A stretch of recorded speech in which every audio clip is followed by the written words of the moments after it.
day of school. Don't be a slob, don't get a job, go back to class, you can pass. And to start the day off nice and fine, I'm gonna play a new old favorite of mine.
Chapter 5. The Drawing Competition. We went to the kitchen table. It's where we do most of our work. Or rather, in the case of the past year, where we didn't do most of our work. But that could soon be fixed. I figured Terry would have a few sketches in his drawing folder to get us started. It would simply be a matter of grabbing the best ones, adding a few words, and hey presto, we'd have our new book. No sweat, no worry. We are professional book writers after all. I mean, you saw our pile of books on page 18. Okay, I said, let's see what you've got. Terry opened his drawing folder and laid it flat on the table. You're going to love this, he said. In front of me was a picture of a finger. This is just a picture of a finger, I said. Yes, said Terry proudly.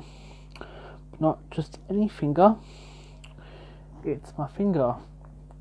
Aha, I said. What else have you got? I've got a close-up picture of my finger, said Terry, and it's labelled. I stared at it. Well, said Terry, a big grin on his face. What do you think? Rice picks? Get it? Not ice picks, lice picks. Yeah, I got it. I said. I turned the pages looking for my pictures, but all I saw was this and this and this. Is that it? I said. 2 pictures? You've had a whole year and you've only come up with 2 pictures. Honestly, Terry. Do you expect me to do all the work? The pictures as well as the writing? Of course not, said Terry. You can't draw. Yes, I can, I said. Drawing is easy. It's coming up with the words that takes real skill. If you think drawing is so easy, then let's have a competition, said Terry, handing me a pencil. No problem, I said. First we drew a knife. That's not a knife, said Terry. This is a knife.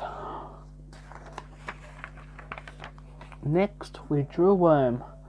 That's not a worm, said Terry. This is a worm. Next we drew a banana. That's not a banana, said Terry. This is a banana. No, I said. That's not a banana. This is a banana. I picked up the giant banana that Terry had made the day before and charged at him. Put the giant banana down, Andy, said Terry, backing away. I'll put it down, I said, when you admit that I'm a better drawer than you. But you're not. Okay, I said, and I'm sorry to inform you that I'm going to have to whack you over the head with this giant banana. Not if I can whack you first, said Terry, snatching the banana from my hands and whacking me over. That's when everything went black.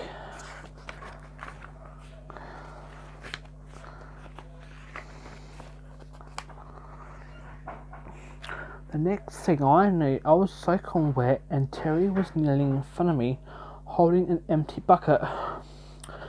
I'm so glad you're alright, he said. I thought I'd killed you. So did I. I said, I can't believe you whacked me with a giant banana. But you were going to whack me with it. 2 wrongs don't make a right, Terry, I reminded him. I suppose not, he said, and I'm sorry. But look on the bright side, at least I saved your life by throwing a bucket of water in your face. But now I'm all wet. Yes, but at least it's better than being dead. I'll tell you one thing, I said, we're both as good as dead if we don't stop wasting time and get our book finished. You mean get our book started, said Terry. Do you have anything written? Do you have anything in your writing folder? Actually, I do have the start of a story, I said, and it's a pretty good one too. That's great, said Terry. Let's see it. I grabbed from a book and began turning the pages. Once upon a time. Great start, said Terry. Action-packed. But what happens next? I'm not sure, I said. That's as far as I got. That's it, said Terry. 4 words. 4 pages, I said. Yeah, but it's still only 4 words, said Terry. And one of them isn't even spelled right. I'm pretty sure it's upon, not upon. Well, excuse me, Mr. Roald, I said. If you know so much about story writing, why don't you write it? Because it's time for my favourite TV show, said Terry. What about our book? I said. Why don't you come why don't you write while I watch? Because I can't write when the TV's on, I said. I can't concentrate. Then come and watch it with me, said Terry, patting the big bag beside him. And that's why, instead of working on that book, we ended up wasting half an hour watching the world's dumbest dog on the world's dumbest TV show. But don't just take my word for it. See for yourself.